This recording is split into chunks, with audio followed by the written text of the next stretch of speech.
Hey everyone, I'm Megan Kelly. Welcome to the Megan Kelly Show and happy Friday. And boy, do we have a good show for you today.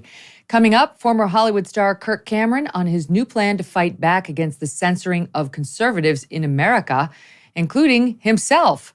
He is taking it on in a potential major legal battle, so we'll get into all of it with him when he joins us. But first, corporate media silence on the New York Post's reporting yesterday regarding Dr. Gal Luft, a potential witness on Biden family corruption. I mean, when I say silence, I mean absolute silence.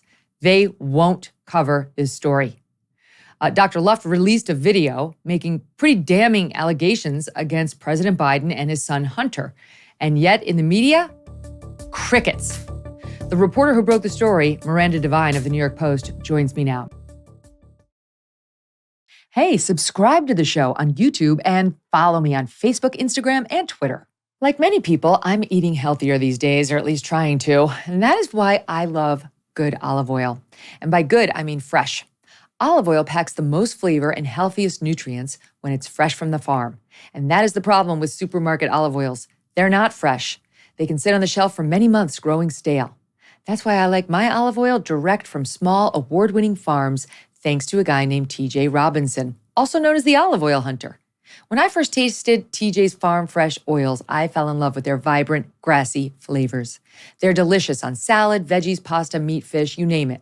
And as an introduction to his Fresh Pressed Olive Oil Club, TJ's willing to send you a full-size $39 bottle of one of the world's finest artisanal olive oils for just $1 little to help him cover shipping. Best of all, there's never a commitment to buy anything, and you can cancel your membership at any time. Get your free $39 bottle for just $1 in shipping and taste the difference freshness makes. Go to harvestfreshnow.com. That's harvestfreshnow.com for a free bottle and pay just $1 in shipping. harvestfreshnow.com. Miranda, thank you so much for being here and for all of your great reporting on this. Can we just start with that? How stunning. We did a search today just to see who covered it. We came up with the New York Sun and an outlet called K News, and we covered it yesterday. I mean, but absolutely no one in the mainstream went with the story. Hi, Megan. No, that's sort of par for the course, isn't it, when it comes to this Biden story? And there's really no excuse on this because the video is out there for everyone to see. Gal Luft was a well-known staple of the think tank world in Washington, D.C. for a decade. He had on his think tank such luminaries as former CIA Director James Woolsey, former NSA Director Robert McFarlane. So it's not hard to check out that was at one point anyway a legitimate guy. I don't understand really how long the rest of the media can keep covering for the Bidens, because I think the avalanche of information coming from whistleblowers is going to become impossible for them to ignore forever.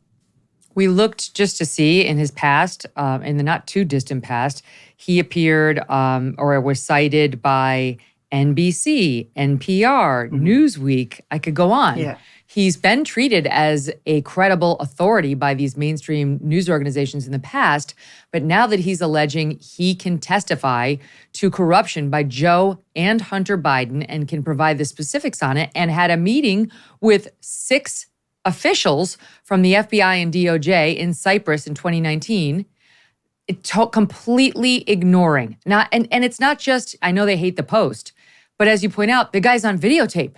That was what was so extraordinary about your report yesterday. Yes, you wrote it up, but you had the link. I watched it myself. He's on camera detailing the whole thing. And it's one thing you can cover it skeptically. Maybe you say, I don't know, I question the motives. Fine. Nothing. They're not interested. Yeah. Well, yeah, exactly. And look, you have to, and I did up front say this man is a fugitive. He's on the run. He filmed that video in some undisclosed location because he skipped bail in Cyprus.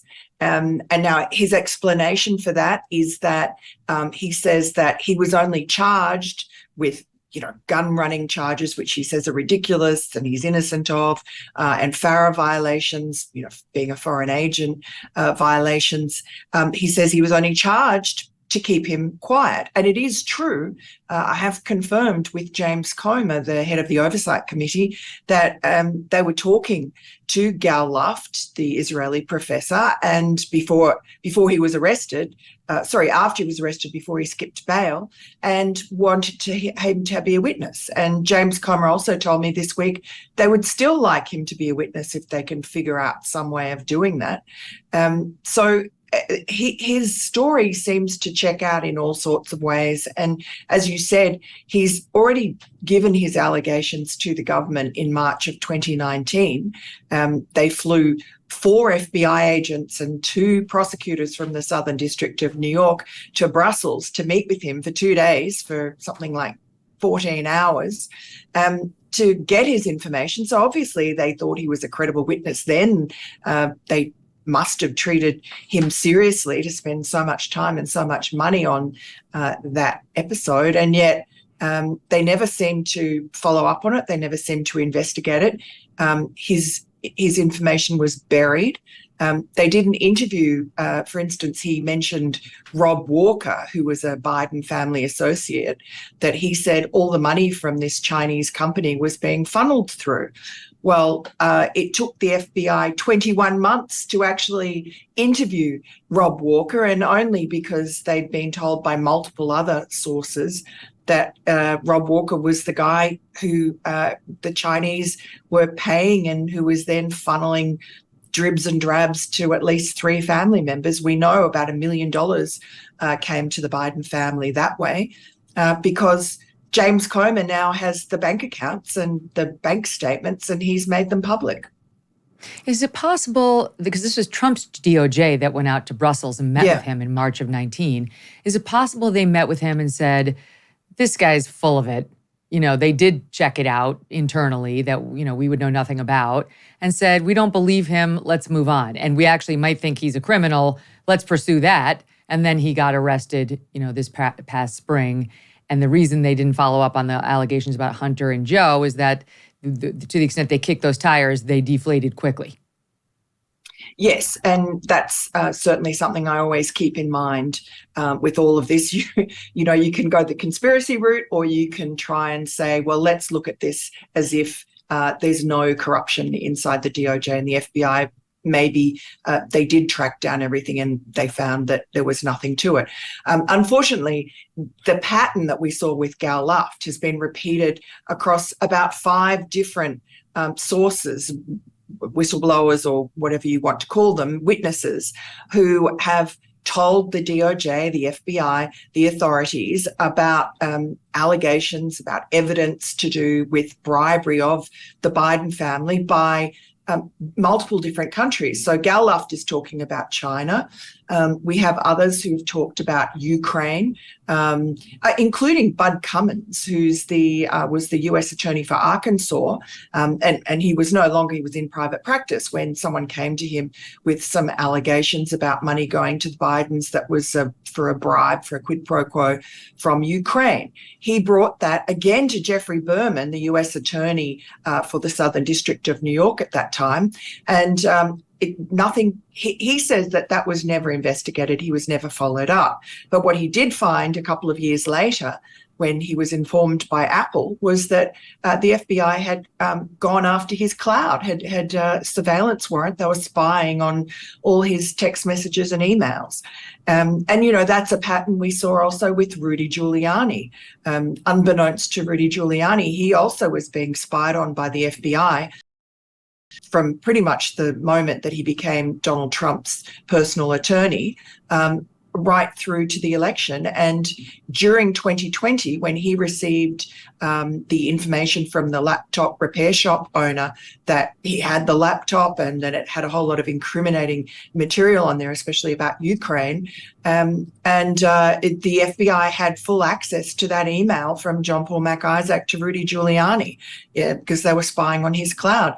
And the FBI also would have had access to my communications with Rudy Giuliani during that period, which would have led anyone to see them, to know that the New York Post was going to publish imminently.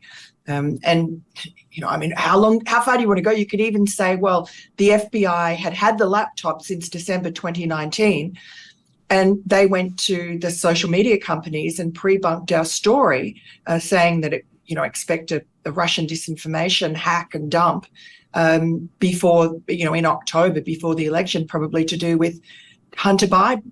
So all this whole pattern, Tony Bobulinski, the Ukraine witness that is the subject of that FD 1023 form right. that the James FBI tried to managed. keep from Congress.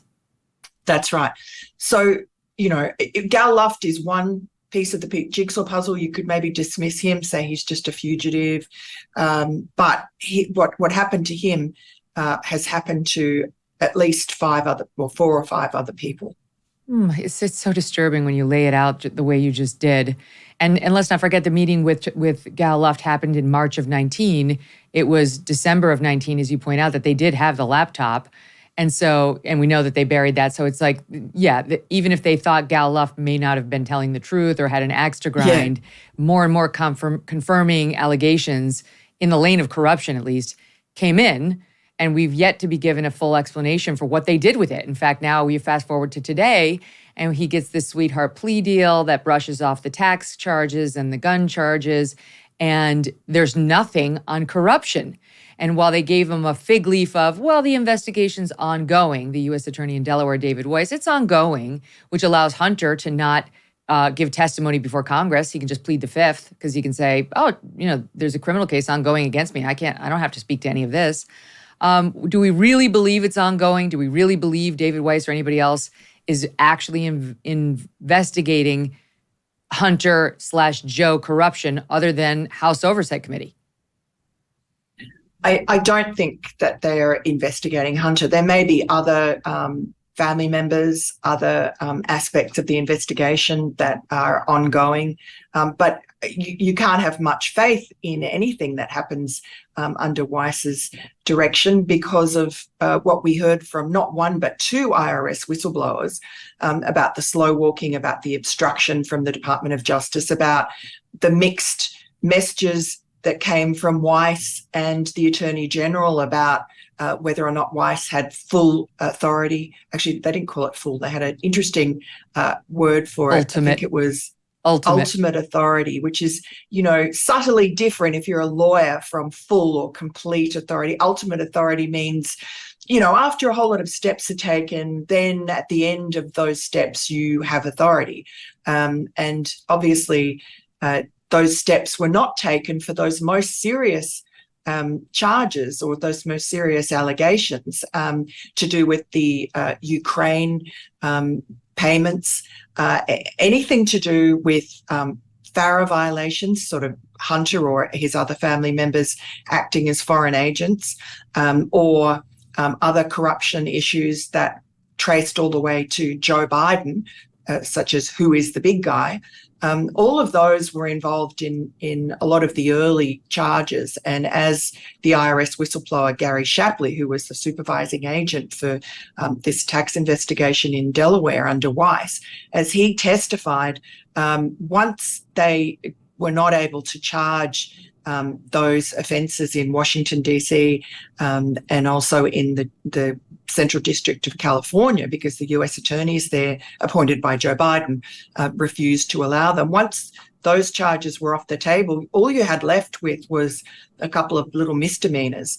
And that's exactly how it panned out. And I just think that Weiss, who now is, refusing to go in and talk to the Oversight Committee or any of the other Republican-controlled committees in the House, he has given multiple stories that don't add up. He's told his staff one thing, the investigative team, that he did have authority, but then he had to go and ask the Attorney General for more authority and was knocked back. And then Merrick Garland under oath says, no, that's not true. He had ultimate authority. Someone is lying in all of this. And it just, it comes back to really Joe Biden and what Gal Luft, one of the reasons that I believed what Gal Luft was telling me, was not only did he provide documents that showed that, that Brussels meeting with the 6 DOJ officials did occur, because he gave me a letter that Jeffrey Berman, who was then the US Attorney for the Southern District, had given him.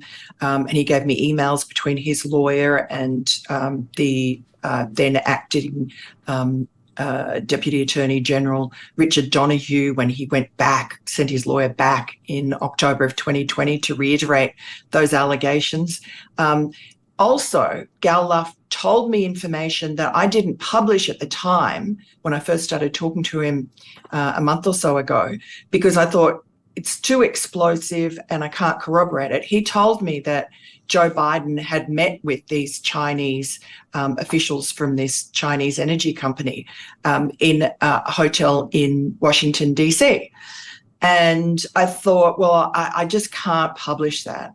And then when Gary Shapley, the IRS whistleblower, testified, one of the exhibits that he produced was an FBI interview transcript with Rob Walker, the bagman, the guy who was funneling the money from the Chinese to the Biden family. And Rob Walker said, yes, there had been a meeting at the Four Seasons in Washington, D.C. with Joe Biden once he was out of office, after he finished being vice president around late 2016, early 2017, with those Chinese. And Rob Walker was at the meeting, so was Hunter Biden, and Joe Biden popped in to meet the Chinese that had paid the Bidens millions of dollars.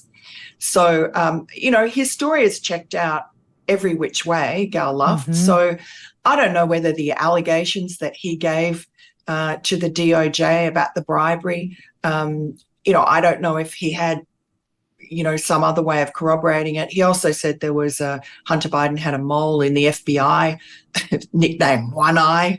It's amazing. It's Wait, I want to talk about that. Let's table that for 1 second. Yeah, because I do want to talk about One Eye.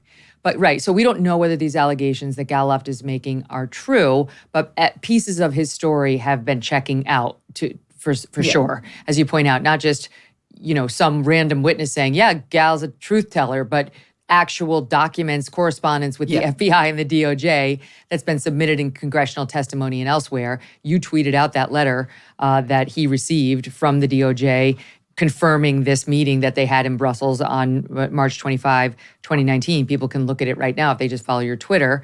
What's interesting about that letter is the DOJ is saying to his lawyer, to Gal's lawyer, we will not arrest your client when we see him in Brussels. We are assuring you we will not arrest him. So to me, it seemed like Gal's troubles with our DOJ predated that moment. He was saying he reached out to our DOJ/FBI to say, hey, I've got information for you on Hunter Biden and Joe Biden in 2019. But this makes it sound like he'd had prior dealings with them that suggested he was in trouble. A, do you know about that? And B, my second thought was, even if he were in trouble, people who are in trouble in the criminal lane often just trade information to, work with the DOJ to get a lesser sentence, to become something more like like a whistleblower as opposed to a defendant. It doesn't mean what they're giving the FBI is untrue. That's the FBI's job to figure out. But was there a threat of arrest or him being arrested as an arms dealer, do you know, prior to that March of 19 meeting? Yeah, not the arms dealing, but so the FBI mole I just mentioned, One Eye, was giving classified information, according to Gal Luft, via Hunter to these Chinese from CEFC.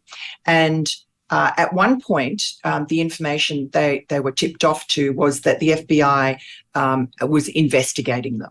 And the information they got from that investigation was that there were 2 Chinese under investigation and a Jewish person and someone else. And so Gal Luft, because he was in business with the same Chinese people that Hunter and Jim were getting all this money from, Gal Luft used to run these energy forums, and I guess they were lucrative, around the world with Patrick Ho, who was one of the CEFC people. And Patrick Ho did end up getting arrested. The other guy, Chairman Jiang Ming, managed to escape the country after the tip-off. He ended up being arrested on a different matter in China. But anyway, the FBI tip-off helped the chairman to escape, but Patrick Ho came back to the country, was immediately arrested. Gal Luft, I think after that, was concerned that he might be the next on the chopping block. So he thought, well, I will contact the FBI. I think he did it. He waited until Patrick Ho was convicted and sentenced to, I think, 3 years in jail. He's since been deported back to Hong Kong. And after Patrick Ho was jailed, that was when, I guess, Gal Luft thought, well, I'll contact the DOJ, tell them everything I know, and so that they know that I'm on the up and up. Patrick Ho was convicted of bribing some UN officials, kind of separate from the Bidens. And during Patrick Ho's trial, he was told by prosecutors that he was not allowed to mention the Biden name or any of these high officials that CEFC had been paying in Washington, D.C. And the judge agreed to that. And what Gal Luft says is that the reason he felt he had to skip bail is because the same thing would happen to him, that if he wouldn't get a fair trial in the Southern District of New York, because he would not be able to mention the Biden name. So that's his story. I mean, you know, every person. It's a pattern, like Miranda. It's a pattern because we now know from the IRS whistleblowers, Gary Shapley and the other unnamed one, that the Attorney General, that the DOJ was saying in their investigation, no Joe Biden. No, we're not investigating Joe Biden, and shutting them down whenever they went down a Joe Biden lane. And never mind a Joe Biden grandchild. It was only Hunter, and they didn't seem particularly interested in actually getting to the bottom of Hunter's dealings either. But certainly there have been roadblocks keeping all these investigators away from Joe. Yeah, I mean, the pattern has been repeated so many times. It's, it's almost a joke now. Tony Bobulinski, one of Hunter Biden's former business partners, came forward to the FBI just before the 2020 election, after our story came out. He handed over all his devices with documents and emails and encrypted messages, much of which overlapped with what was on the laptop, but a lot of it new and different, like the WhatsApp messages. And his material was just buried. He was never contacted again. His lawyer actually contacted the grand jury in Delaware that David Weiss was overseeing and offered for him to testify, and he never heard back. They didn't want to hear from him. He had met with Joe Biden twice.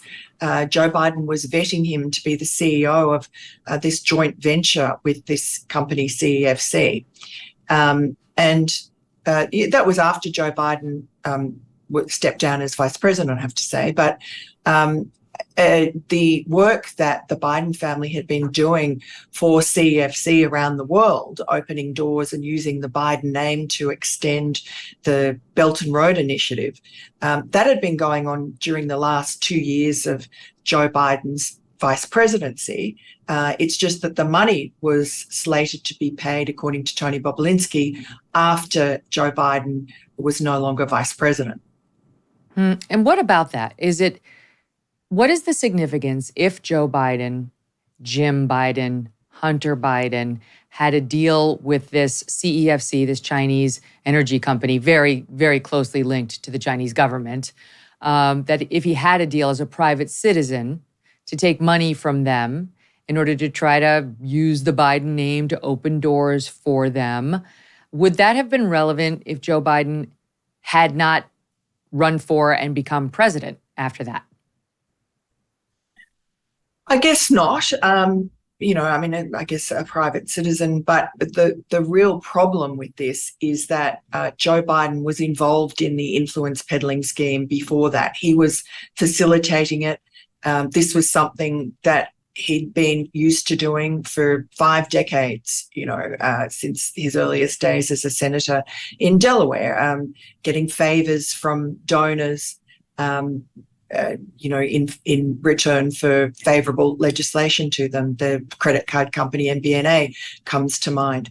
And it's just that when he was vice president, he internationalized it, and he used his son Hunter as the bagman for the family. And Hunter Biden complains about that bitterly in all sorts of missives on the laptop about how he has to support the extended family. And, I have to give half my money to dad, to Pop. He says to one of his children, you should feel lucky that I don't make you do that. That's not really evidence, but it does create the narrative. And the evidence is that Joe Biden did meet with at least a dozen of Hunter Biden's overseas business partners. And Joe Biden told the American people before the election that he knew nothing about Hunter's overseas business dealings. So that just doesn't square with the evidence that he invited them to his vice presidential residence, that he flew Hunter on Air Force Two to Beijing, where he met with, the great and the powerful, and where Joe Biden met Hunter's Chinese business partner, who a few days after they flew out of Beijing signed up Hunter for 10% of a stake in a big equity firm, which had, I think, either $2.5 or $1.5 billion under funds under management in 2019. So everywhere that Joe went, Hunter was following along, making money. Joe Biden was, the point man for the administration in Ukraine, the most powerful man in the world in Ukraine. And Hunter Biden was making $83,000 a month from a corrupt energy company called Burisma. And Joe Biden had dinner with a Burisma executive when he was vice president at Cafe Milano in Georgetown. That was our very first story that we published from the laptop before the 2020 election that got censored. Now, we didn't have the details of Cafe Milano, but we had an email from that Burisma executive from Ukraine thanking Hunter for introducing him to his father the previous night. It was only, there was denials from the Biden campaign, but 6 months or 8 months later, when we uncovered the fact of the Cafe Milano, that it was a dinner that Joe Biden attended, that Hunter's business partners, not just from Ukraine, but from Kazakhstan and Russia, were also there, that the White House admitted, not to us because they won't, but admitted to the Washington Post fact checker who was trying to prove my story wrong. The White House admitted, yes, Joe Biden did go to that dinner, but he didn't go for any nefarious purpose, and he was only there a short time. But, it's like being a little bit pregnant, isn't it? Mm-hmm. Miranda, it's just now dawning on me. Forgive me. It's just now dawning on me what you just said, that all along I thought it was corrupt, hot mess Hunter exploiting the dad's name and kind of, bringing Joe in on a deal here or there to pay some bills, but that this was a Hunter operation. It's just now dawning on me that, no, this was a Joe Biden operation using Hunter. It's the other way around. Yes. And so I think I do feel a lot of sympathy for Hunter. I mean, he his life is a mess. He was a crack addict. I hope, his recovery is going well. But I do feel sorry for him. He had great tragedies in his early life. He lost his mother when he was 2 years old. He was badly injured with his older brother, Bo, in that car accident.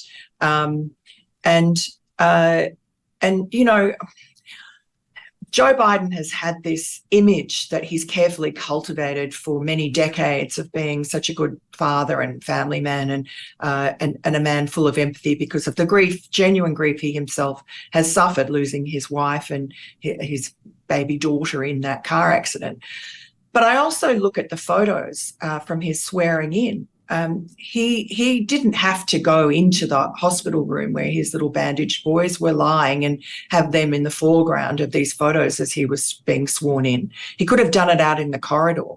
But no, no American could fail to be moved and feel, weepy when you see that photo of those little motherless boys lying in the hospital bed with their father behind them with his hand up, swearing an oath. But it's a very cynical photograph, and Joe Biden used it in every campaign since, and he's traded off that tragedy in his career to, a lackluster intellect to rise to great heights, and the sympathy that tragedy elicited. And of course, then compounded by the fact that, the favoured son, Beau Biden, died tragically of a brain tumour sometime later. And he was really Joe Biden's, golden child. He was supposed to be president. That was the dynasty that Joe Biden, I think, cares about more than anything else, is creating a Kennedy-like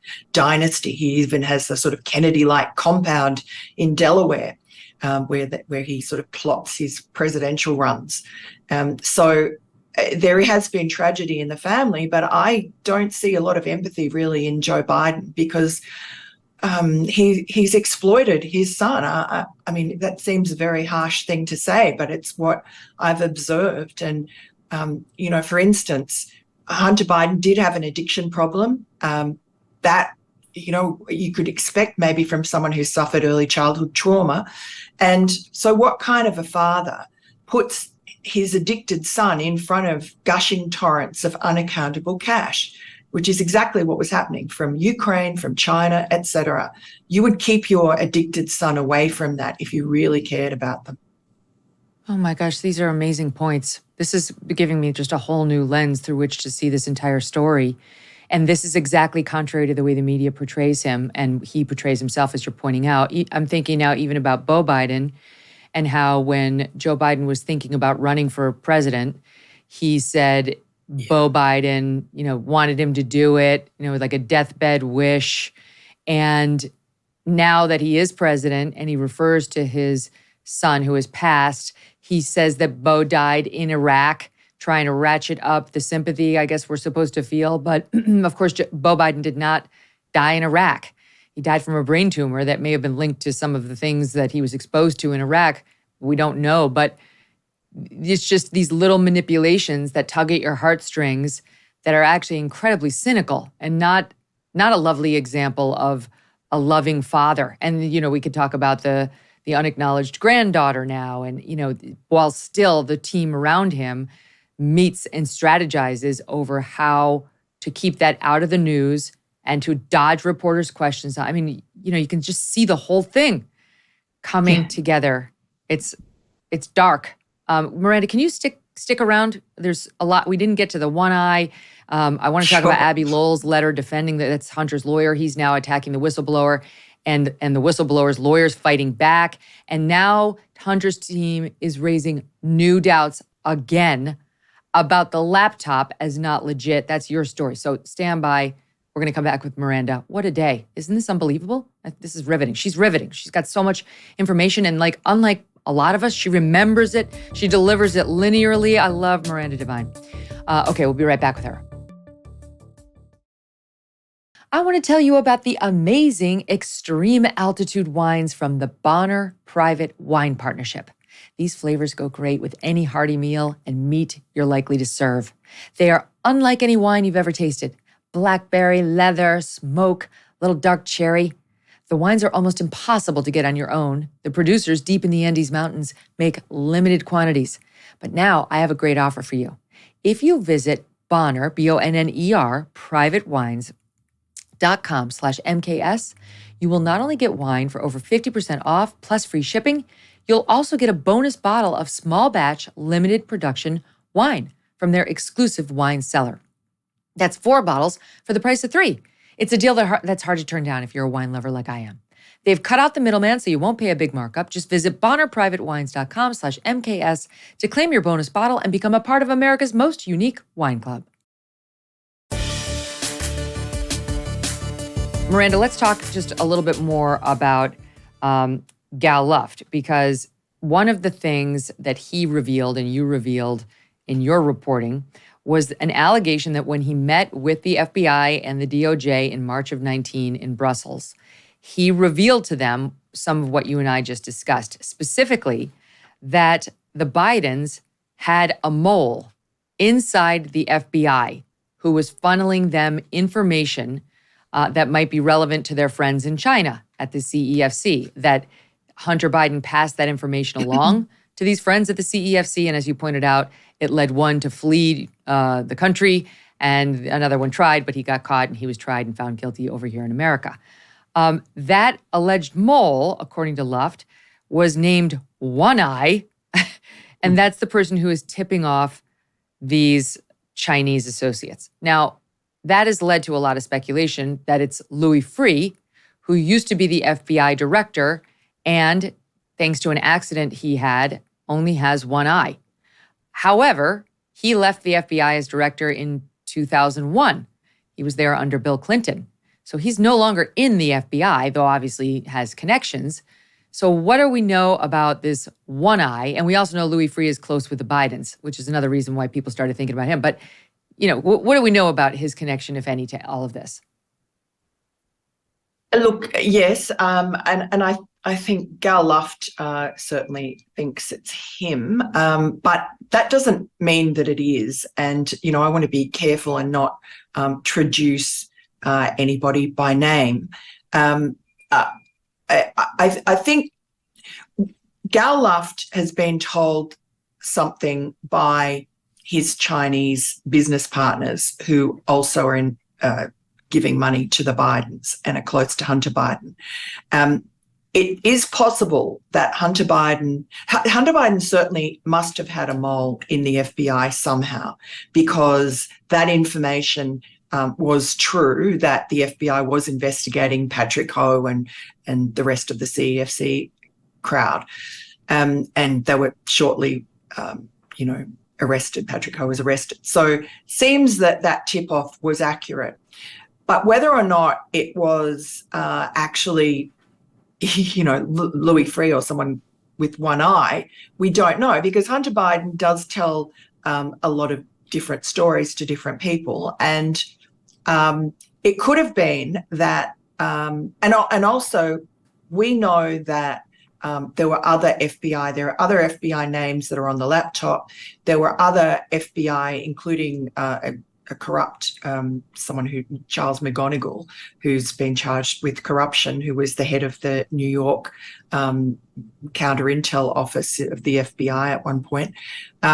So we know that Hunter had some dealings with him as well. So there are a number of different suspects, and it would be probably smart of Hunter to throw the trail off, to tell the Chinese that, yes, Louis Freeh is my mole, because Louis Freeh, quite legitimately in his business, did come in on a Romanian deal that they were doing. He was brought in to try and help, with his lobbying firm, try and help get an oligarch who was paying Hunter millions of dollars, get him off some corruption charge in Romania. So it would sort of make sense that the Chinese might have thought, oh, well, that must be the mole, because he was an FBI director, and they nicknamed him One Eye because he has one eye. So it doesn't necessarily follow from that One Eye really was the FBI mole. And so I think we just need to be careful about that. And it's obviously their speculation. Yeah.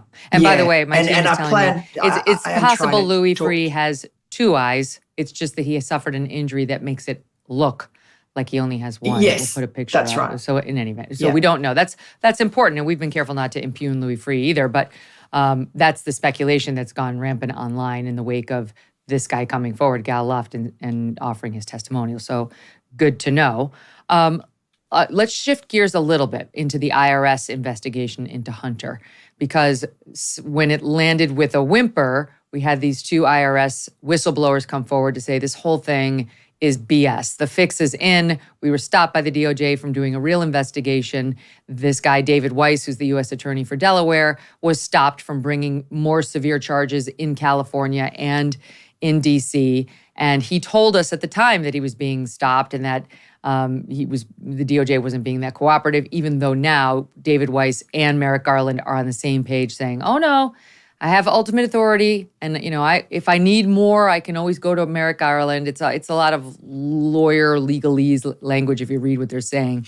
That seems to leave open a lot of questions, which they're refusing to answer. As you point out, David Weiss just blew off the House Oversight Committee on a deadline last night to provide documents and other materials that might answer some of the questions left by this weird exchange between Merrick Garland and David Weiss. So they're just blowing off House Oversight now, again saying the investigation's still open and we have a criminal case pending against Hunter. The plea deal's not final. So it's very convenient for those that we want answers from. But I want to get to what's happening with Hunter's lawyer. He hired Abbe Lowell, who's a big swinging, DC type lawyer. Mm-hmm. And Abbe Lowell is going after these whistleblowers, Shapley in particular, but hard, saying these are partisan hacks, basically. The reporting I've read suggests they're Democrats, but he's saying that they've been out to thwart this investigation and unfairly target Hunter from the beginning, suggesting that they actually leaked confidential taxpayer information about Hunter to the Washington Post months ago, which would have been a violation of federal law, and some other mud that Abbe Lowell is trying to swing on Hunter's behalf. The whistleblower comes out, I reported this yesterday, and I mean, we brought it to our audience yesterday, others reported it, saying, here's my sworn testimony saying none of that is true. I have never met these reporters or anybody at the Washington Post. I've never leaked. I'll say to anybody, I release any reporter I've ever spoken to at the Washington Post or elsewhere from any obligation to hold me confidential as their source. Come on out and admit it's me if it was me. And nothing has been said by the Washington Post. And so they're going on offense now. And and now the whistleblower's lawyer has come out complaining today that these Washington Post reporters are remaining awfully silent, leading him to believe that they know it's not the whistleblower who leaked to them. It may have been somebody like the prosecutors themselves. It may have been Hunter's lawyers who leaked some of this information so that they could dirty up the IRS agents investigating him. It gets very convoluted, but what's happening here? Yes, and look, I'm really glad that Gary Shapley's lawyers have done the forensic on that Washington Post article and highlighted the lines in there that journalists know the code. It's not law enforcement sources or sources inside the investigation. It's sources familiar with, which is always code for one step removed. And when I first read that Washington Post story with the quite heavy-duty leaks from that investigation, which up until then had been rock solid and tight, no leaks. My first instinct was, that's come from Hunter Biden's lawyers. They're trying to do a kind of a limited hangout and put pressure on the investigators. And that's exactly what did happen internally. And so the ruse worked, if that was the case. But can I say this, Miranda? Can I just say this? If that's what actually happened, then the Washington Post, in my view, did something very unethical. Because if a source came to me with information, let's say it was a defense attorney for Hunter Biden, saying, let me give you all this information about what's happening in the tax investigation into him. And I said, great, and I reported it. And then the source wanted his as the actual Hunter Biden lawyer, quote to me, Megyn Kelly, on the record to be, I decry these leaks. This is outrageous what's being done to my client. I would not allow that. I would not knowingly dupe my audience in that way. And I think any other solid reporter would refuse to do that. You'd have to say, you're going to have to think of another quote if you want to get into this piece on the record. That's not going to fly. So if the Washington Post did that, they did something unethical. Yes, and when you look at the Washington Post coverage of the Abbe Lowell letter, it's a different reporter from the one who published the leak many months earlier, and also they just very carefully quote Abbe Lowell, and Abbe Lowell is the one, Hunter's lawyer, very expensive lawyer, who is making those allegations. And Abbe Lowell wasn't actually Hunter Biden's lawyer at the time of the leaks, I don't think. So no. He's just easily trying to have been dirty up someone these else. whistleblowers so that we don't listen to them. He's trying to dirty them up as scumbags. 100%. And he's got And no what- evidence to that effect.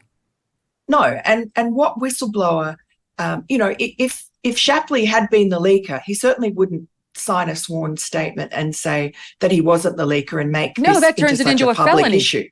That takes a leak and makes it into a felony, which he doesn't need right now. All right, so that's what's happening there. Let's talk for a minute about the cocaine White House. You know, Cocaine Bear. This is Cocaine White House. Now they've changed the location of the cocaine yet again. Now it's a brand new location where it was originally in some public area, or it was at a library, then it was a West Wing cubby, and now they're saying it was closer to the Situation Room. But once again, cautioning everybody, it may be impossible. It may just be impossible to ever find anybody. What do you make of what's happening with Cocaine White House? Well, another cover-up. Of course, it's not impossible. This is the most secured location in the entire country. They've got cameras everywhere. They've got Secret Service everywhere. They know what's going on. The only people allowed into that area they know every detail about them. They have to be pre-vetted and signed in. They're staffers. They're people from agencies with security clearances. So there's just no way. And the way the story has changed, the paucity of information, and then this sort of, setting us up to not expect an answer, to try and lower expectations of knowing eventually who the culprit is. And the other interesting thing I thought yesterday was when they changed the location for the third time, to the outside the Situation Room, they said it was CBS actually reported this, that to describe the location, it's just near the entrance to the parking lot where, say, the vice president parks her car. So that, of course, leads to another, flight of fancy about Kamala Harris and why she laughs so much uproariously. Maybe, she's chemically assisted in some way. I mean, I'm being Maybe that obviously explains facetious. those inane I've never accused her. speeches. Yeah, well, There's a new twist. She does seem high all the time when she's speaking gibberish. So, but maybe that's just a misdirection by the White House to throw Kamala under the bus, because she's in the way of Gavin Newsom. Who knows? I mean, that is a White House that it's a nest of vipers, and there's Machiavellian goings on around every corner. So I think you can never take anything at face value. Well, here's what's crazy. There's this thing called a Hatch Act, which doesn't have any sort of criminal penalties or really enforcement mechanisms, but it doesn't allow the White House as the White House to get involved in campaign politics. And that's good. But it doesn't excuse the White House from answering questions about Cocaine White House.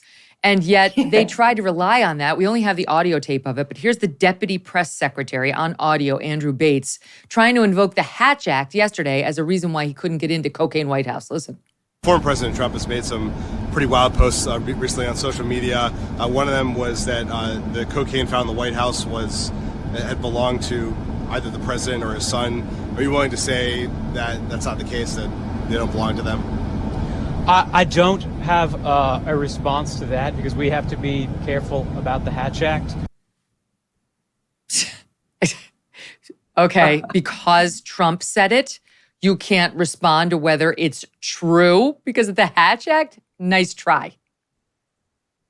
Yeah, that was a really curious answer. And what it tells me is they would have workshopped it beforehand. They don't know if it's hunters or not. So I guess they don't want to be caught out lying if it somehow does come out. And so what's likely to happen here, Miranda? What's likely to happen with all of this? Cocaine White House, but more importantly, the blackout on what we're now hearing in your reporting and from this guy Luft. Look, I think that the avalanche of evidence against particularly Joe Biden is going to become politically unpalatable at some point, and he will end up sort of escaping, and maybe nothing will ever happen. Wow, really? I thought that was going to end a different way. I don't know. I feel like if this keeps going, this may be the excuse the Democrats need to push him out, to get... Well, yes. push him out, but he'll never face accountability for any of the bribery or the cover-up. And that will be convenient for them. They'll push him out, and then he'll plead health issues, and that'll be the end. But at least, the truth needs to be out, even if no one pays for it. Yeah, that's right. And they'll find some way of getting rid of Kamala. Maybe it's right. Yeah. The cocaine was right by her parking spot is step one in the master plan. Great to see you. Thank you so much for the great reporting. It's always a pleasure. Thanks, Megan. Great to talk to you. All right. And when we come back, Kirk Cameron is here. You did the tough thing during COVID. You paid your people and pulled your business through the pandemic. And now that decision to do the tough thing could qualify you for up to $26,000 per employee at covidtaxrelief.org. Think of it. It's a pot of money already allocated, sitting there for those who qualify. Government funds are available right now to reward companies with 2 or more employees who stayed open during COVID. It's not a loan. You don't have to pay it back. The program is, of course, complicated. They never make it easy on you, but no one knows more about it than the CPAs and tax pros at covidtaxrelief.org. You don't have to pay a thing up front. These guys are going to do all the work for you, and then if they get cash for you, they share a percentage of it. Businesses of all types, including nonprofits and churches, can qualify. Even if you took a PPP loan, you could qualify, and even if you had increases in your sales. You did the tough thing for your employees during COVID. Now let covidtaxrelief.org help get you up to $26,000 per employee. Visit covidtaxrelief.org. That's covidtaxrelief.org, covidtaxrelief.org. Well, as our culture drifts from traditional values bit by bit, we love highlighting the work of those who are fighting back and winning. That's why I'm thrilled to welcome Kirk Cameron back to the show. We had Kirk on the program in December. It was episode 454, and it was fascinating. And now he's out with a new children's book called Pride Comes Before the Fall, which he's promoting while battling with the American Library Association. Kirk, welcome back to the show. Like the cast of villains, I got to admit, I did not foresee the American Library Association being there, but they actually have been actively working against you. It's really stunning. It's one thing to irritate 50 local woke libraries, but when you have called all the way to the ALA, and you've awakened the Balrogs deep within the institutions, then you know that you're over the target. And essentially, the director of the Office for Intellectual Freedom went on a nationwide virtual video and was teaching local libraries how to violate the Constitution by restricting certain people from coming in and doing story hours in their libraries based on open intolerance for their religious views. So this isn't These just are public me. libraries. This is what they referred to as the Kirk Cameron event, which is a day in August where we're encouraging families to go to their local libraries and read books of virtue to their children. It's called See You at the Library, and they're teaching libraries how to block it and make up reasons why they don't have room for them. It's unbelievable. We're going to play the soundbite because it's this person had the stupidity to put it on tape, so she's caught red-handed. But before we get to that, let's set it up. So you've got this new book out, Pride Comes Before the Fall. Great book, right. Great timing. In particular, it's designed to coincide with Pride Month, and you point out correctly, hello, Pride is actually a sin, not something to be celebrated for a month or a season. Well, you're right. In fact, it's the deadliest of the 7 deadly sins. I like to say that gluttony and greed is bad, and sloth, wrath, envy, and lust is not something you want to teach your kids. But pride is the pregnant mother that gives birth to all other forms of evil. And pride is ultimately about self. It separates us from other people. Pride separates us from God. And what I think we want to teach our kids is how to be humble and kind, how to put others before themselves. And that's really what the book is all about. It's not an anti-gay book. It's not an anti-LGBTQ community book. It's just saying, look, if you really want to have relationships and a world that is thriving and being blessed and protected, go with humility, not pride. It's a terrible message, and it has to be stopped. I can see why the library ladies are very mad at you. that cannot be allowed. I know. And so they're attempting to keep these books out of libraries and falsely characterizing the book or me or just concerned Americans who love God and love their family and their country as being bigots or being haters. But it's interesting. The people who are screaming the loudest about book banning, like the pornographic books that they're wanting to keep in the libraries and they don't want them banned, they're actually the same people who are the most intent on banning books. Yes. It's just the books that they don't like, books about faith, hope, and love. That's exactly right.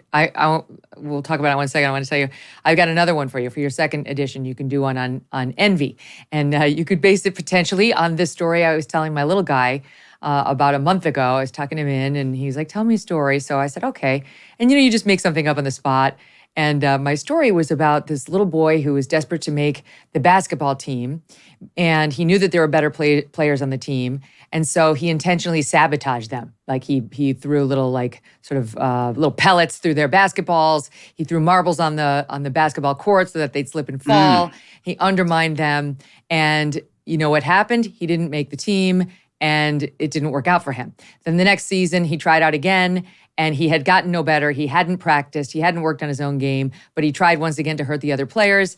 And once again, it didn't work out for him. So the third season, he went back. He practiced. He worked hard. He supported the other players. And I said to my little Thatcher, and do you think he made the team? And Thatcher said, yes. And I said, no, he didn't, because this is a just world in which you don't get to make up for all your past sins just by one season of being good. You have to be good all the time. You always have to try for it. Change of heart is good, but it's not going to solve everything in your life. Envy is an evil sin too. Well, that's so great, Megan. What a great mom you are to be able to talk about these things with your kids. And isn't that what we want? Is we want open discussion. We want intelligent discourse so that we can discuss things like COVID protocols. What should the medical industry really be recommending for the world when it comes to something like this? Let everybody talk. Don't cancel them. Don't censor them. Don't ban books that parents want to read to their children about the history of our country and about what makes families flourish. That is exactly what we're asking for. And when you have these higher up elites on the far left side who are openly censoring and encouraging libraries to break the law, you say something has gone very wrong here. And we need to get back to the values that you're talking about so that we, the people, as the sovereign of this country, can move forward in a healthy, positive direction. It's so sad when we're coming off a month in which we saw, truly, I know I sound 200 when I use this word, but debauchery on the streets of America in front of children, corner by corner, shoved in our faces, on the news every night. And now you come up with something that talks about a recognized sin and how to overcome it, how to reject it. It's an uplifting story.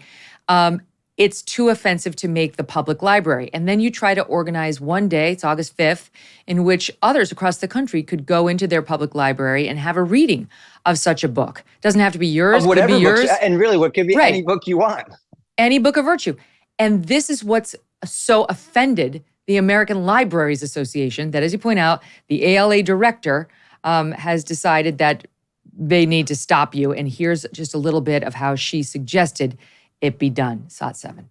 We're seeing groups that seek to censor LGBTQA materials or disparage or silence LGBTQA library users, exploit the open nature of a public library to advance their agendas.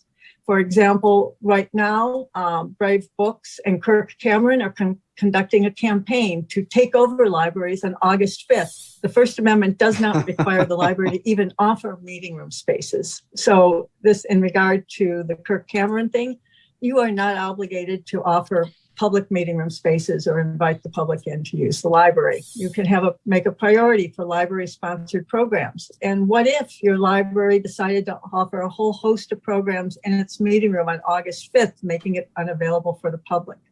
That's another option for you.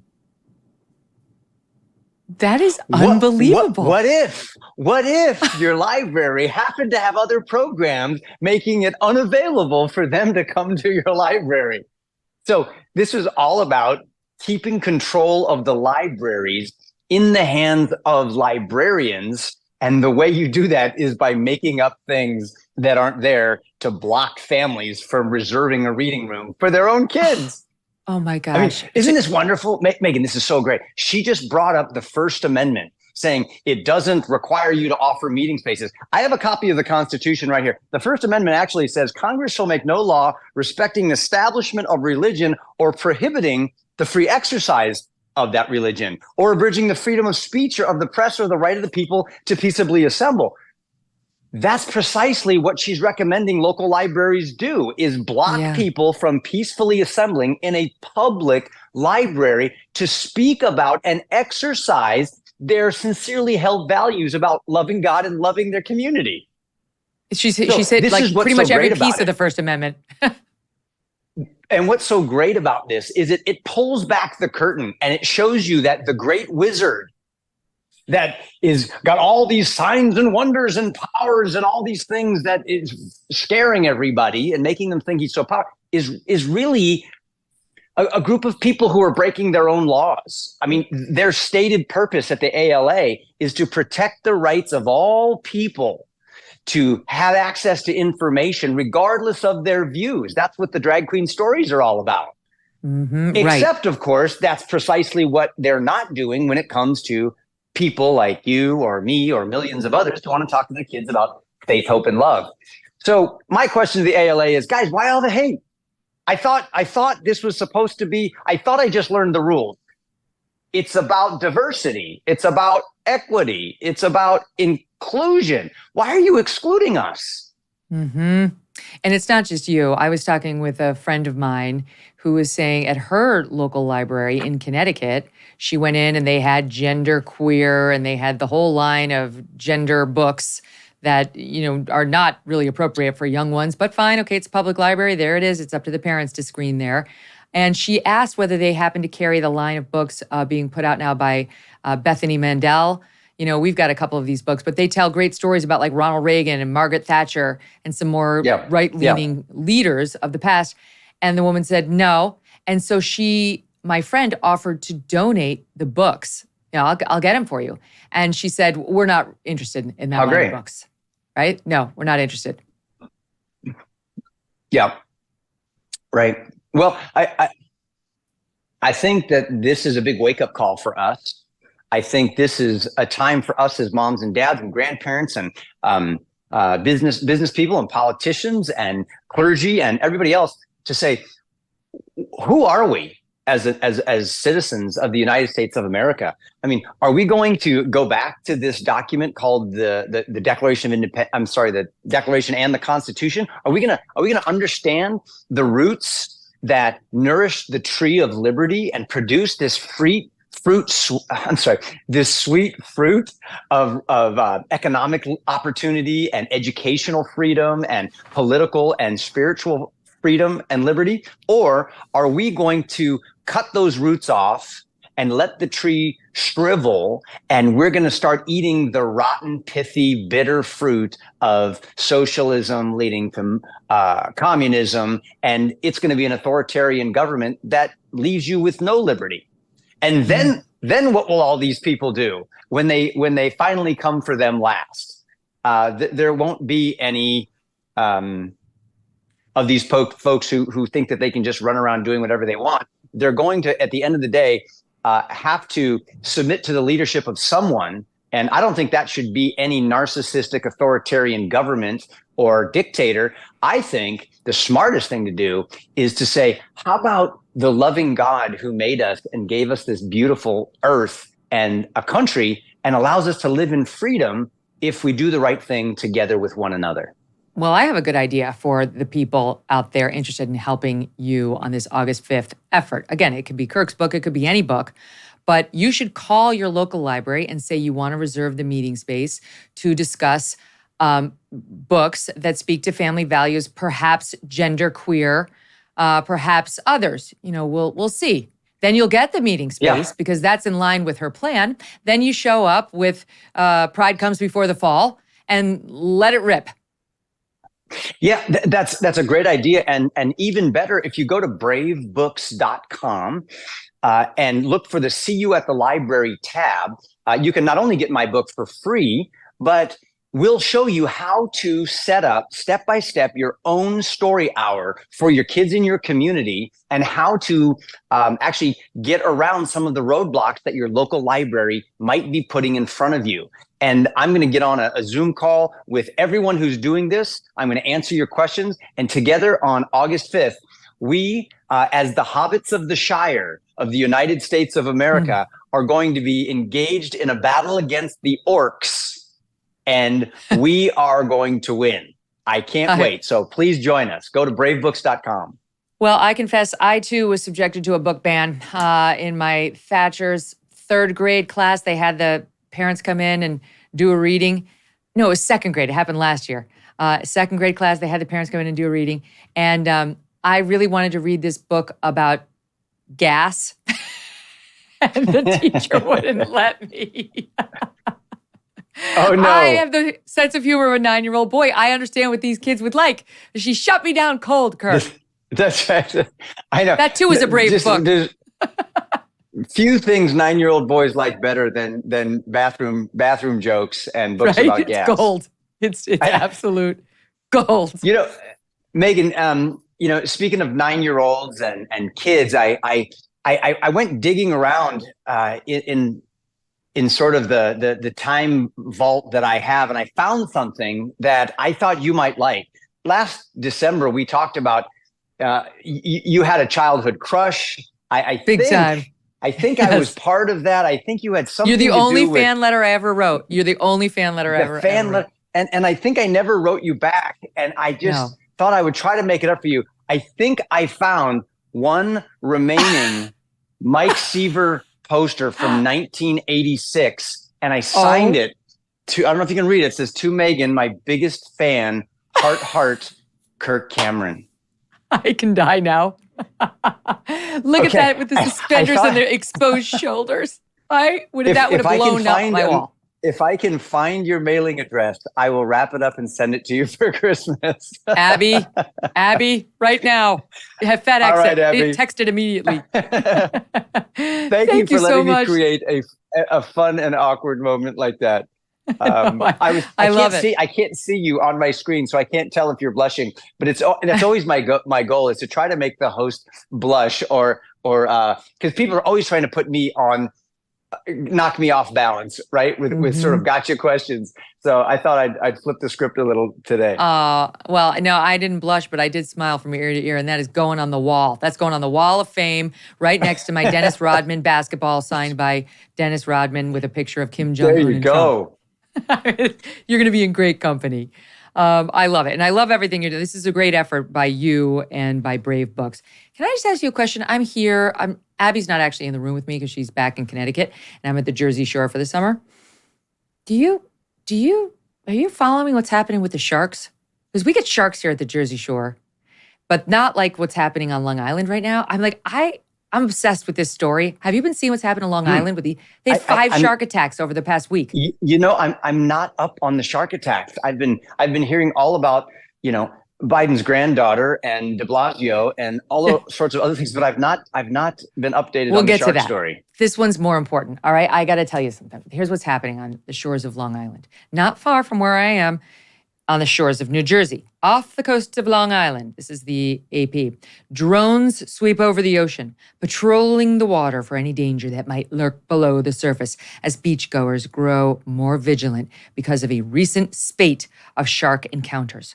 Over 2 days this week, 5 people reported being bitten by sharks at some of New York's most popular beaches, leading to heightened surveillance of the area's waters. And this dovetailed nicely or not so nicely, with video out of Florida this week where it was in Navarre. Is it Navarre? Navarre. My apologies to our friends down there, Florida, on Monday.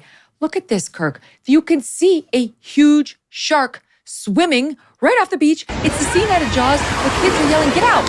Watch. Look, see the fins? Wow.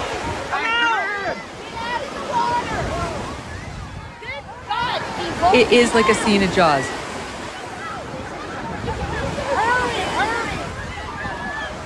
Oh my gosh, I would need therapy. I wouldn't be dead from the shark. I would be dead from the heart attack that I would have in seeing those fins. So, do you let your kids, Wow. you're father of, is it 6? 5 or 6? Six. Okay. Do you let I know they're older now, but when they were little, did you let them swim in the ocean? Did you have any qualms? What do you think? So we loved the beach. In fact, when I was a little kid, we went to the beach every weekend and would body surf with my dad and my grandpa. And when we took our kids to the beach, they were in the water all the time. So we didn't have any problems. It's kind of a rare occurrence actually getting bitten by a shark, but this is shocking. I mean, if I lived there, I wouldn't be sending my kids into the water now. I know. Well, everyone's fine, I think, or not fine, but like it wasn't like a Jaws bite where they took a leg or they killed somebody. Like this article describes one guy as having his toes nibbled. I'm like, well, that makes it sound enjoyable. That's certainly not how it went down. You know who? It makes me think of my friend Bethany Hamilton, who she got, the professional surfer who got her arm bit off by a shark. Right. So they made a movie about that. So she's been there, done that. Yikes. Well, all right. You didn't make me feel any better. I got to be honest. I still don't know. I don't go in the ocean, but I let my kids go in. What does that say about me? That's not like I'm so scared I won't go in, but I'll let my little guys go. What's that sick? I'm just so sad because it's like my sister-in-law lives in Cape Cod and she lost her beach because they had serious deadly shark attacks a couple years ago. I mean, truly, that killed people. And if you live in Cape Cod, you live there because of the ocean. I mean, that's why you're there. And now they lost their beach. Like they can't swim anymore. And it seems like bit by bit, as these conservationists sort of work to get the fish population restored, the seal population restored, the sharks are coming back. And, people are getting hurt. That maybe? Yeah, right. Maybe that's is that what's it? happening. Yeah, in part, that's definitely it. And now you got these conservationists celebrating that, look at all the little fish, they're back. Well, you know what those little schools of fish attract? Big old fish called sharks, which aren't out on a mission to eat us, but they're not that great to share the ocean with. I realize it's their home, not ours, but still, as a parent of young children, I maybe a little less conservation, we'll see. All right, let's keep going. I want to talk to you about what's happening in the gender lane because it's taking over the world. Now, forgive me about, you said people like to make you blush. This one may do it. But the big celebration this week was about this new line of sanitary pads, pads during a period by this new company called August, which is really worried about not women and their periods, but menstruators. Listen to this woman on Thursday's CBS This Morning, the CEO of this company.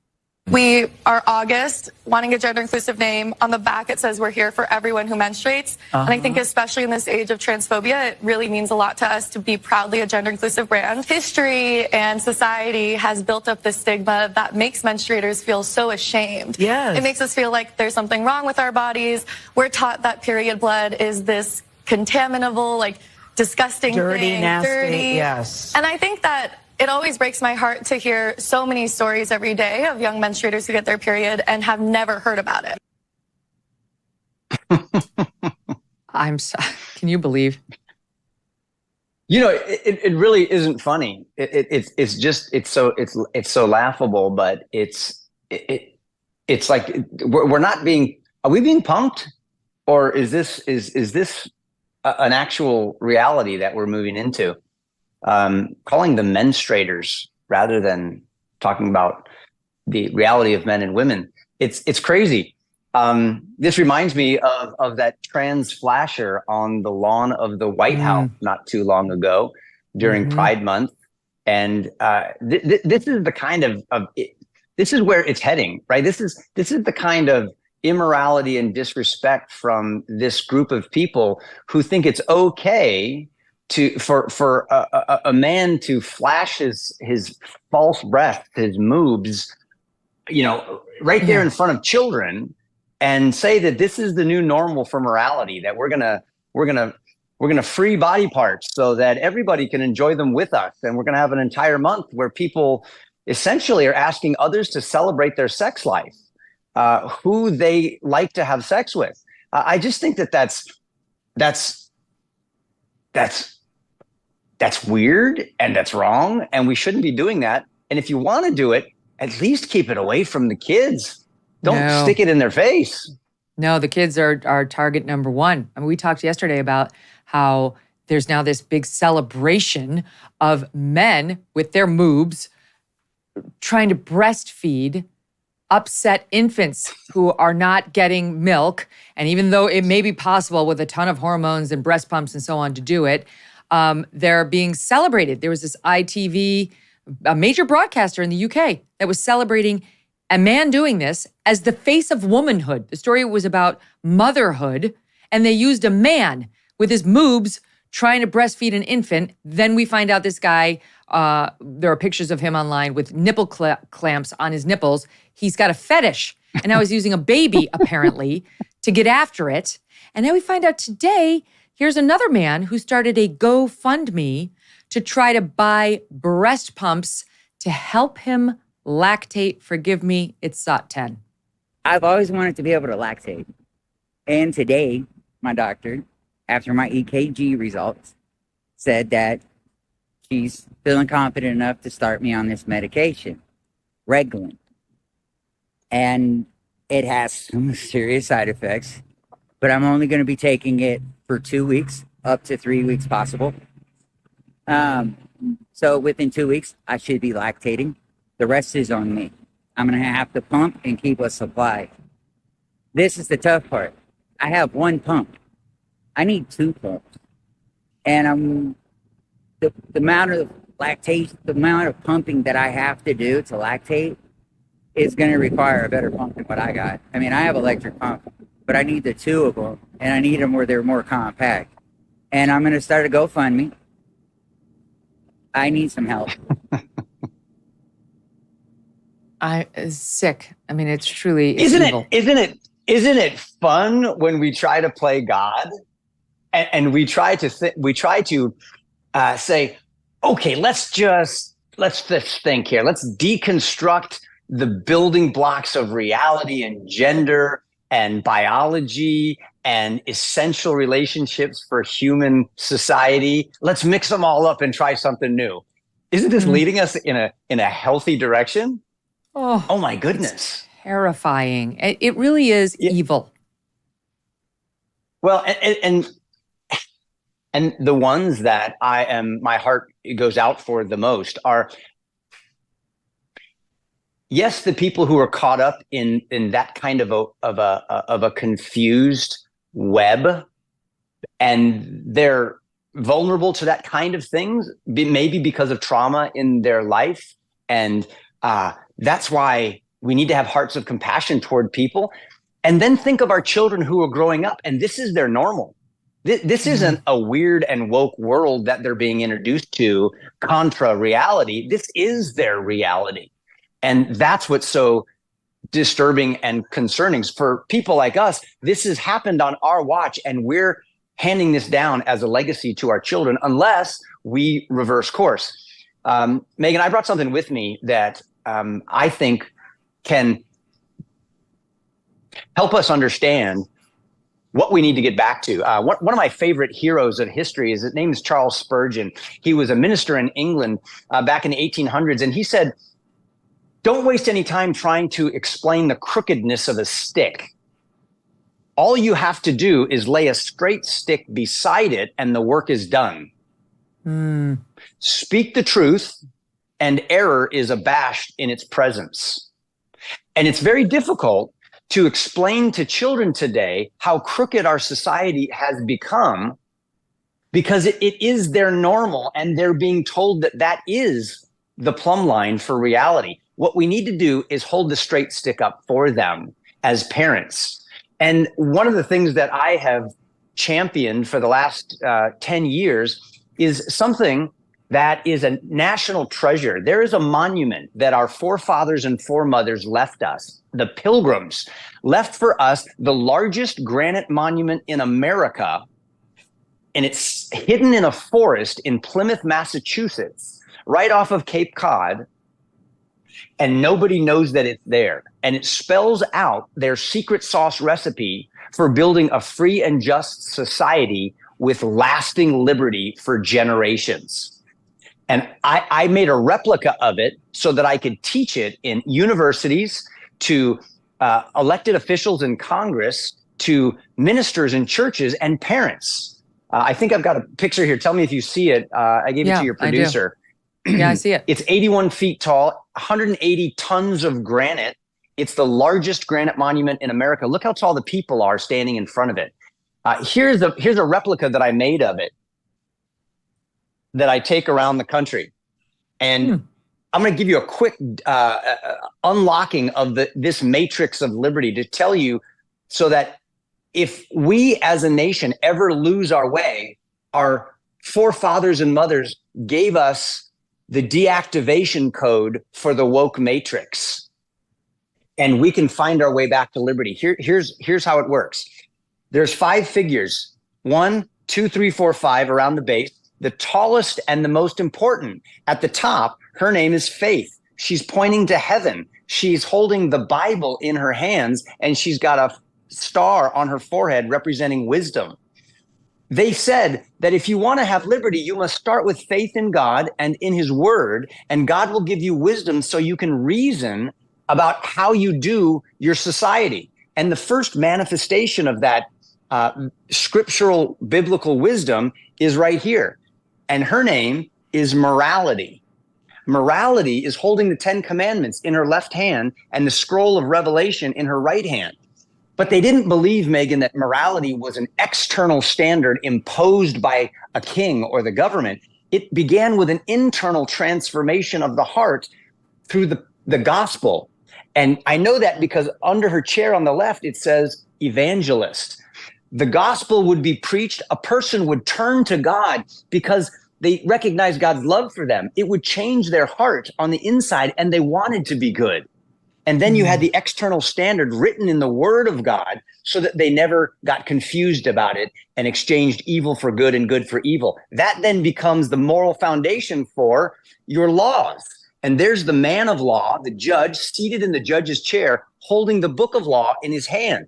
And if you notice, the book of law in the judge's hand is directly beneath the book of law in Faith's hand, indicating that God's man's laws must line up under God's laws, or they're not good laws. And he's balanced by justice on his right and mercy on his left, because God is both just and merciful.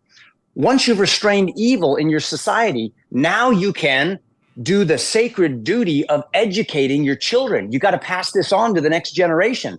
And there is a woman, notice this is not a government official, this is likely a parent, a mom, who's holding the book of knowledge in her hand, which is the ancient scriptures. She has a wreath of victory around her head, and she's training up her children in the way they should go. Right here it says youth, and on the other side is an old man named Wisdom. They believed if you trained your kids to the 3rd and 4th generation, that you would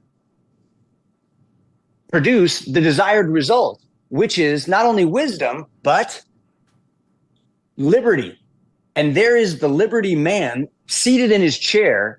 He's dressed in the full armor of God, faith, the word of God, salvation, truth, peace, all of these things. And he's overthrown tyranny. He's free inside from the snakes in his head and the demons in his heart, all those deadly sins we talked about. And he's free externally from the power of tyrants and bad governments. And he's ready to defend everything behind him because it's precious to him. And his wife is right here on his left, and her name is Peace. And she's prospering, at peace, generous to take care of not only her family, but other people who need her help.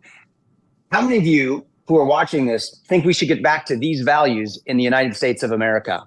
This is the straight stick that can show us the crookedness of a weird and woke culture that is not progressive at all. It's actually regressive, going back to the way the world was before these principles flourished in America. That was beautiful. After this break, we're going to talk about you and your wife as the straight stick in comparison to Mayor Bill de Blasio and his wife and what's happening there with just a desecration of what's supposed to be a holy, beautiful union that, of course, is being celebrated by the New York Times and others. The one and only Kirk Cameron. He didn't wear his naked shoulders and suspenders on the program today, but he is bringing a lot of beauty to the show with his words. Stand by for more.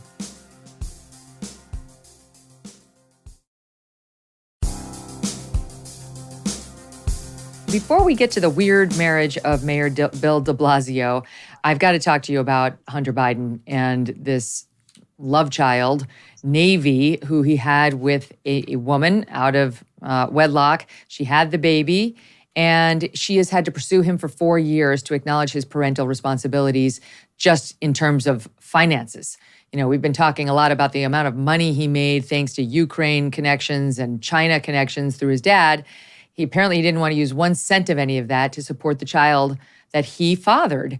And I use that term very loosely. And so now he's been ordered to pay paternity for this child. He went into court to lower it from $20,000 a month, and they allowed him to do that. But he's given the mother a few paintings of his to try to sell to support this girl. Meanwhile, this daughter is 4 years old. She has never met Hunter Biden, her dad. She has never met Joe Biden, her grandfather, though she knows that they are her father and grandfather, respectively. The White House, while touting Joe Biden's love for his family every time we talk about the Hunter Biden drug story, is under strict orders never to refer to this child and to say he only has 6 grandchildren, not 7.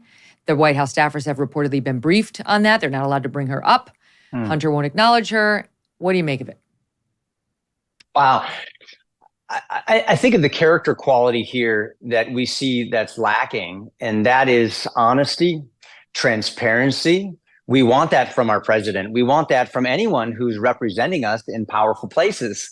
And this is a subject that I feel very personally connected to when we're talking about children that are the result of unplanned pregnancies in very difficult and perhaps embarrassing circumstances. My wife and I have 6 kids, as we talked about. 4 of our children are adopted, and a couple of my children have had the opportunity to actually make contact with their birth parents. And this is after decades. And they finally met them and found out stories. And these are difficult circumstances and stories for them to hear. But that child is precious. That little child is my daughter, is my son. I would never deny them or act that they don't exist. In fact, I'm choosing as their dad to embrace them and all the difficult circumstances and say, you know what? Your life is part of a great big story, and you play a really important role in that. And God's got great plans for you. So that's what I want to see, is I want to see people take responsibility for not only their actions, but wrap their arms around their entire family and not push people to the margins and act like they don't exist. That's such a good point. Is it so hard? He made a mistake. You know, he obviously had unprotected sex with a woman, not his wife, and a baby was produced, and she chose to have it. She's here now. You know, whatever he wanted, whatever he regrets, she's here now. And though he may not want to go down and marry this woman, he could play an active role in this little girl's life. He could acknowledge her. He could give her some love, some visitation, some sort of acknowledgement, but neither he nor his dad will. And I just feel sad for her. I just feel sad she knows, and every time she has to hear Joe Biden talk about his 6 grandkids, you know, it's not like most kids who may find themselves in this position. He's president of the United States, right? She's got to see her grandpa and will have to for the next whatever number of years. The whole thing's just sad. Yeah. Yeah. And you know, that's where faith in God is such a guiding light and such a support and a comfort. Sometimes what other people mean for evil, God can use for good. And sometimes he can take the things that he hates and use them to accomplish the things that he loves. And I've seen that happen in my own family. And I think that it could happen and that it's never too late to decide to do the right thing. Mm-hmm. Or maybe it'll go a different way. Maybe God will use this little girl to accomplish something amazing because of this experience and whatever it's creating inside of her. Maybe it will inspire her That's right. to do something great in her life. That's what we can pray for. Yeah. On a separate but not totally unrelated note, we've got to talk about Bill de Blasio. So, I lived in New York for this guy's entire term as mayor, both of them. And he ruined New York. We could go down the list of the number of ways in which he ruined New York. One of the main ways was he created these weird incentives that allowed the huge mega stores to prosper, like the big CVS chains and Starbucks chains and big Citibank chains to prosper, and edging out the mom and pop shops that made New York, New York. The corner delis, the corner pharmacies owned by, the guy whose name you know.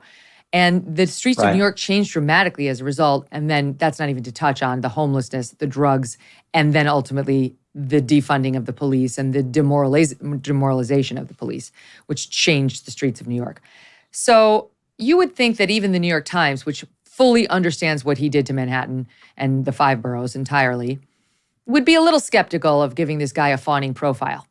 But that's what they did, because what he was trying to say was, I have this quirky marriage and we're so cool and progressive that we want to celebrate a different way of doing marriage, which is to have an open marriage, I guess, where you're no longer faithful to one another. Nobody moves out of the marital home, but you start dating other people. The way they ended the piece was with de Blasio quoting 2 favored phrases of his wife's: labels put people in boxes, and those boxes are shaped like coffins. Another one, quote, I never want to be stuck. And another one prized by de Blasio's brother, who's a Tibetan Buddhist, quote, avoid attachments. That was written into your vows to Chelsea, was it not? Avoid attachments. Yeah. I never want to be stuck. Yeah. Yeah. This is where we're heading. I found that in the world, there's at least 2 groups of people when I'm looking for answers to problems. There's the reporters and there's the reformers. There are those who sit back and sort of report and comment on all the bad things that are happening. And after a while, I stop listening to them because I'm already on board that we've got a problem. What I'm looking for is the solution. And then I find that there are reformers who actually want to bring about change. The problem is, people like this are reformers that are looking to reform things, but they don't have the right standard to reform to. So if you don't know what marriage really is, that it's this sacred, soul-fusing, body combining into one flesh relationship that is to be honored, and it's excluding all others, then you're going to reform marriage in a way that actually deforms it. And that's what we've been doing. We've gotten rid of the straight stick, to reference my previous metaphor, with the crook, and replaced it with a crooked stick. And now anything is acceptable. That actually means that you can't really attach truth to reality anymore. And what is false and what is harmful or hurtful, or is going to produce shame and guilt and pain, is actually being championed. So at the end of the day, I believe that we need to get back to the real definitions of sacred things like children and family and marriage and gender. And I don't have to look too much further than the words of an ancient Jewish carpenter named Jesus of Nazareth, who, when he was asked by the religious people of the day, is it okay for a man to divorce his wife for any reason at all? Jesus held up the honor of this relationship, and he said, from the beginning, it's been said that a man shall leave his father and his mother. He created mankind in male and female. He will join together with his wife, and the two will become one flesh. And right there, we have the straight stick definition of gender, of marriage, and sexuality. And 4,000 years of Judeo-Christian ethics and definition of marriage and family has produced the very best results. If we start tinkering with that, we're going to be like the mad scientist, Dr. Frankenstein, who creates a monster and then you don't know what to do with it. And if that becomes the new normal for marriage and family, we can only imagine the chaos that's going to come from it. He had the gall to tweet out the story with the following phrase, "This is a love story."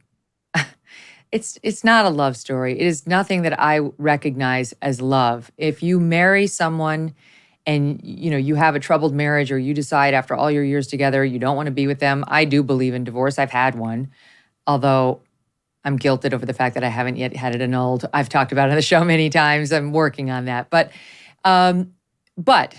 I don't believe in desecrating the institution of marriage by staying in it and still calling yourself marriage and calling it a love story while you invite another man into your bed in your marital home as he walks past the pictures of you and your family on the way to your bedroom. That's not normal, and I'm not going to support it. Yeah, right. Unless you're trouncing on your husband's desires that he feels most comfortable with, and now you are the one who's discriminating against somebody who prefers an open relationship. So, right, it really comes down to what's good, what's right, what's true, what's honoring. Are there any things that are sacred, and by what definition? And so that's what I think we need to decide as a society. He says in the piece, what are we going to come back to? He says in the piece, first of all, she was an out lesbian when they got married. So this is a word, like, don't marry a lesbian if you're a man. Okay, this is so there was a clue, right? Just like, you don't have to be a relationship like Dr. Phil to know that it's a no. Then second of all, there's an interesting quote in here where he says, I should have said more to her. Are you happy? What will make you happy? What's missing in your life? And honestly, I wonder what you think about this, Kurt, because my first reaction was, no, that's actually not the job of a spouse. That's our own jobs for ourselves, to ask ourselves, to figure out for ourselves what will make us happy, what's missing in our lives, and to work on filling that by ourselves. Your relationship to your partner, it's not there, quote, to make you happy. It's your partners. You go through life together. You're thinking all day about what you can do that's going to lift up yourself and lift up your family. But it's not about going to the other person and saying, what's missing in your life? I will fill it. I will fix it. Yeah, I think you're right. And I've been married for 32 years. And so I've found, and I've learned through a school of hard knocks and trial and error, that, man, if I focus on my spouse making me happy, that's a losing strategy. Yes. Because I think, who makes you happy? God is the one who fills the deepest desires of your heart. And that happens when we start with gratitude and we say, wow, I'm breathing. I'm alive on planet Earth. And for some of us, I'm alive in the greatest country in the world during a time where I can make a real difference against the forces of darkness. And if I'm so fortunate to be married, wow, I want to serve you, not to make you happy, but because I want to do that in order to demonstrate to God that I'm grateful for you, because you're a treasure in my life. And I've got everything I need when I look to the one who made me. He's my help. And I am asking him to show me how to be a good spouse to you, because he's been so good to me. That's how I look at marriage. That's what I've learned. And then everything is a blessing, even the struggles, even the difficult things.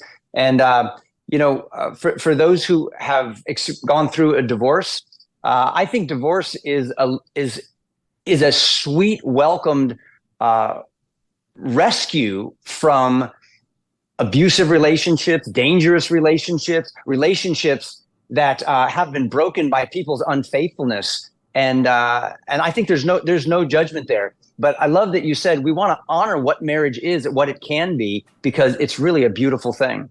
Yeah.